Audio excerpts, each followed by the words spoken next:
All right, Maury, thanks so much for being on this podcast. I appreciate it. First off, tell the audience a little bit about yourself and how you got started in the work that you do today. Sure. Thank you for having me. I'm really happy to be here with you. I am an intuitive life and leadership guide. I wrote a book called Higher Self, which is really all about how to find the pathway back to the part of you that is living in total truth, that has all the answers you're seeking because it speaks to you with intuitive wisdom and that walks through the world with dignity. I believe that we, for far too long, have been taught to trust others more than we trust ourselves.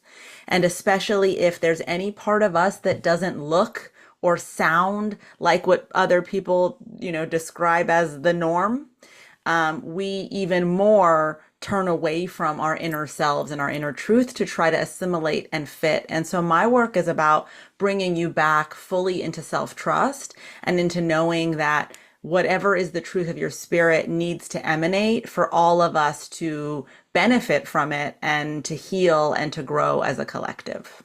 hmm So it's kind of like being more grounded, being more centered. Yeah, it's about being in touch with your intuitive wisdom, with the part of you that has the answer for everything you seek to know. It's about reclaiming your own internal power instead of relying so much on other people's answers or other people's definitions of success, which causes us to suffer because anytime we are in comparison or anytime we are looking to someone else for validation or anytime we think someone else has the answers for our lives and we don't, we are powerless. And in that powerlessness, we lose our freedom. And that's not the way your soul wants to exist in this lifetime. So it's about reclaiming all of that power so that you can live the life that your soul intended. And how do you do that? How do you reclaim that power? So, first, it's really about getting curious around the belief systems that we have that cause us to suffer. Anytime you notice a thought that feels bad, that feels limiting, that makes you feel small, it's important to start to get curious about that thought rather than believe that that thought is truth. And that's what we've been doing up until this point, right? We've been hearing the limiting thought, you're not enough, you can't, you shouldn't, whatever that limiting thought is. And we've believed that that thought is in fact true. Now this work is about getting curious. Well, wait a minute, where did this thought come from? Why do I believe this about myself? Who does it benefit for me to believe less about myself? And how is it serving my highest good when I am in this form of limitation? That curiosity opens a doorway.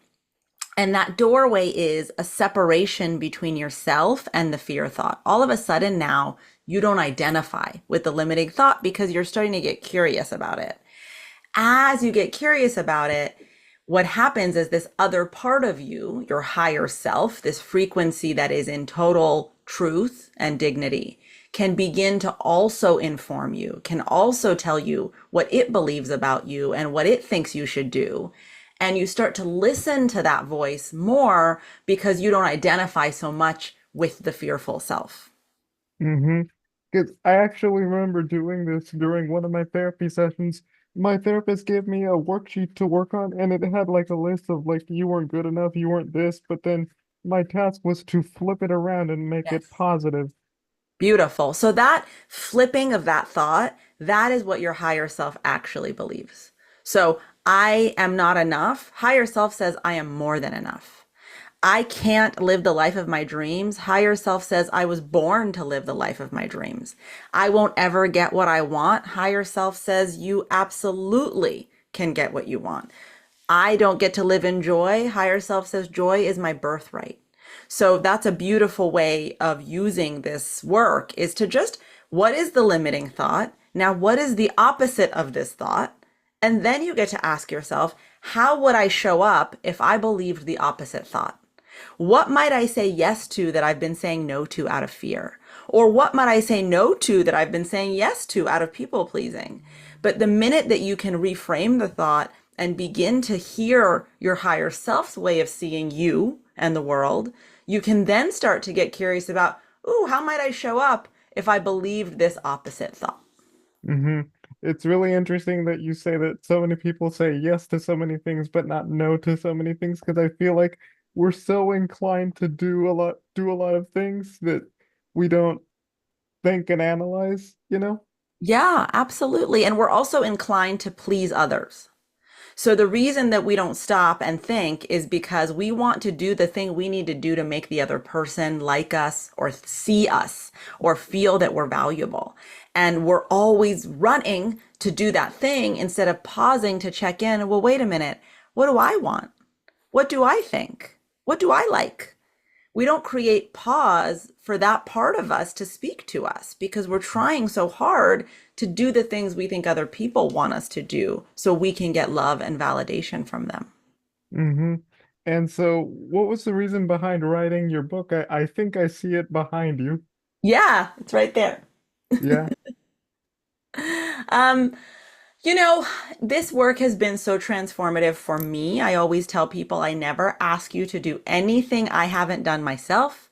I never ask you to walk down a path I didn't walk down first so that I can turn and say, hey, this is where you're going to stumble. And so this work of really looking at my limiting beliefs and making room for my higher self and hearing my higher self and following its wisdom, even when it was scary, even when I wasn't sure what the outcome was going to be, has been so life changing for me. And this is the way I teach my clients. And so it's been so life changing for the people I work with that I felt really called to write it down so that anybody who wanted access to this method could have access to it, regardless of whether I had the time or you have the means. It's about really handing this over to folks and saying, take from this whatever is going to feed you, but more than anything, whatever is going to free you from that limitation and return you back to self-trust. Hmm. Is there anything that you're doing besides, the book and all that stuff? Like, are you speaking at like conferences about this topic or? Yeah. Well, first of all, I have a podcast called Signal that I do with my best friend, which is really fun. And it's a more really practical way of looking at these things because she's the resident cynic and I'm the, metaphysical one. So we have this podcast. It's called Signal with Mory and Melissa. And then I'm often at conferences. I just had the amazing opportunity to speak at the Survivor Summit this summer, where I spoke to hundreds of survivors of domestic violence around how to reclaim their inner knowing and power. And so, I really try and take this message to various audiences because I think that it is so important, especially to those of us who have in any way felt invisible or different or not enough. I'm most passionate about groups like that. Hmm. And at these conferences, what have they told you? What stories have they shared? I get a lot of afterwards, there's a lot of emotion. And I always tell people emotions are a really good signal that part of your system is responding to what you're hearing. I hear a lot of just gratitude for giving people the space to slow down and find this voice. And once they tell me that they hear this part of themselves, once they feel their higher self, it is really hard to forget it. And that they feel like they've been given a road map back to this self that they can use whenever they want. I also hear from people that the world is noisy and getting noisier, and that it's really hard to stay above the line, in a place of positivity or groundedness, to your point, or trusting oneself. And so, when I hear that, what I hear is that we all need to create space for ourselves to do that and to be really aware of what's happening in the world that's making us feel so weighed down. So for me, for example, I took Instagram off my phone for the last few weeks because I was noticing that was one thing that was weighing me so far down below the line that I wasn't able to even access my higher self. So learning to pay attention to what's overwhelming us, what's causing us to feel bad, and loving ourselves enough to remove those things out of our life so that we can get access. I hear that a ton as well. Hmm. and talk a little bit about the podcast, if you will, and what Sure. made you start it. I started it because again, I'm one person and working with me is not accessible to everyone all the time. And so I'm always about democratizing this message because as many people as can hear it, the better. And so the podcast originally started as another access point to my work and my teachings. And then after 2 seasons, I decided I want this to be more fun. So I invited my best friend, Melissa, to come co-host it with me. And now it's about, two women talking about life and bringing it back to whatever spiritual wisdom, whatever, return to higher self that topic can include. So we could be talking one day about, Instagram and another day about the myth of imposter syndrome. But whatever we're talking about it in practical terms. We're best friends, so we're laughing and joking. But also, then I'm able to use my method and coach listeners in those episodes as well. Mm-hmm. And what have you learned in doing this kind of work with the podcast and the book?